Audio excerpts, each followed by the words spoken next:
the Yamaha Wave Runner gp1200r, a story of what could have been. We had one in stock configuration and naturally we did some testing with it. Check it out.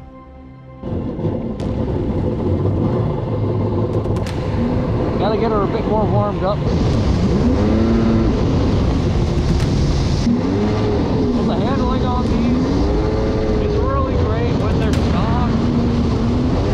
It's all set up together to be what I think is a really nice handling package.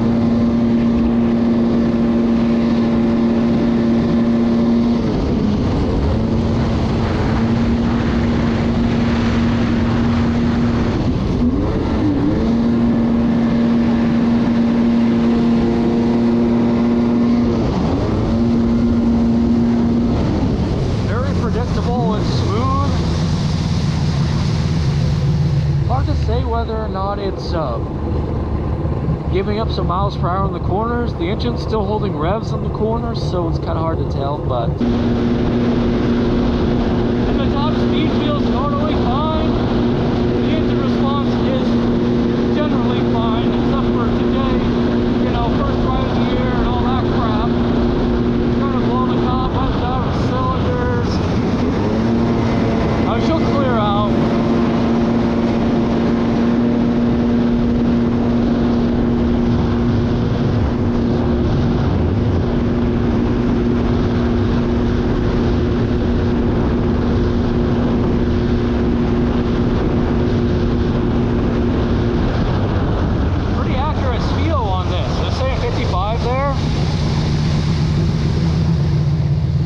My cell phone says we did 58.2. We are right in the range for an old crusty clapped out gp1200r. You would expect these are stock low 60s, so an old crusty one being at 58.5 or whatever it was, totally perfectly acceptable. The gp1200r debuted in the year 2000 and was a complete redesign from the outgoing model. An all-new hull design with updated styling and better performance and handling characteristics. The engine had 20 more horsepower than the model it was replacing. The gp1200r that we are riding in this video is a year 2000 model. It is a good running ski, but it was a well-used ski. Did end up having to do some pump work to get this thing ready for a lap time on our test track. Cavitation is gone.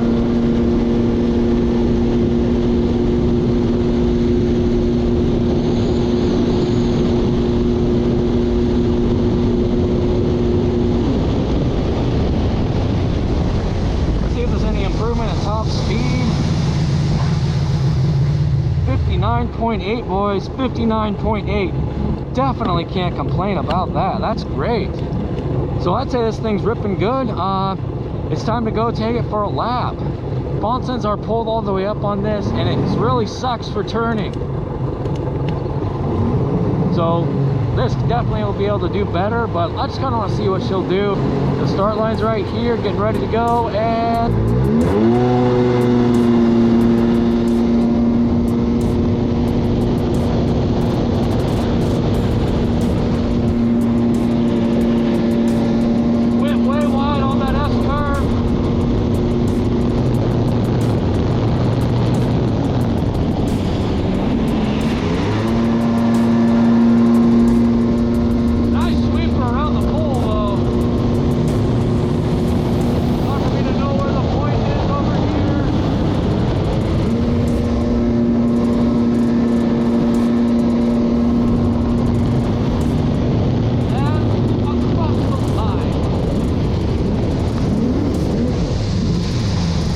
this thing's like a million times less scary than the GPR SHO.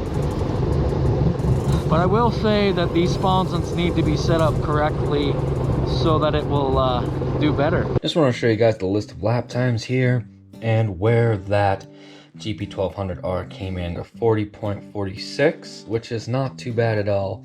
Pretty happy with the lap time on it. It was really easy to do, which speaks to the intuitive handling nature on that particular ski. From our lap testing, we found that the gp1200r was nearly 2.5 seconds faster than the model it was replacing.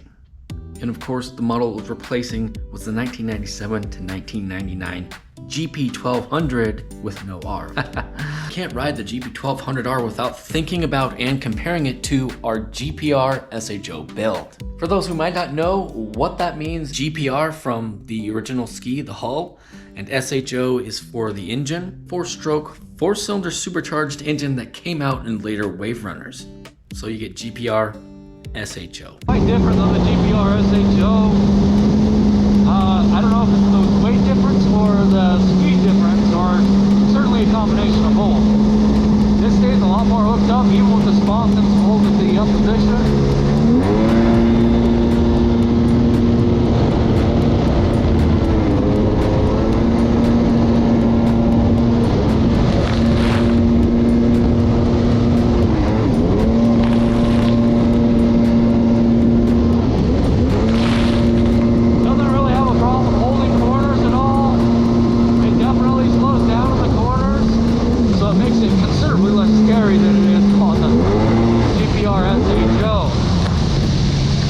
Certainly the weight, the sponsons, everything obviously in this particular package is designed to work together. Definitely confidence inspiring, and you don't feel like you're going to kill yourself like you are on the GPR SHO. That being said, this will get really boring really fast. And the acceleration is getting better and better as the day goes on here. It's just, you know, running the fuel through the tank, the very first run this thing has had all year. Just kind of got to blow the cobwebs out. That cavitation is long gone. It used to like spin way up. It doesn't spin way up, it's just here, go. Well, when it does go.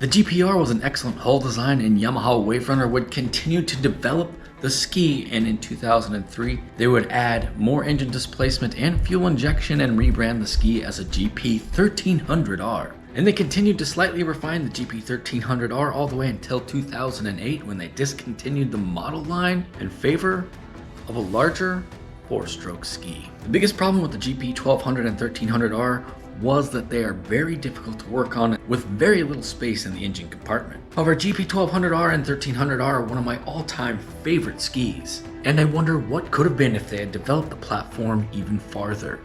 With slight advances in hull design for an even better handling ski, huge improvement in the weight department, more horsepower and ease of working on that engine, it could have been a phenomenal ski. Perhaps even the greatest of all time. Unfortunately, they never made a gp1500r, and they scrapped the 2-stroke idea in favor of the 4-stroke revolution.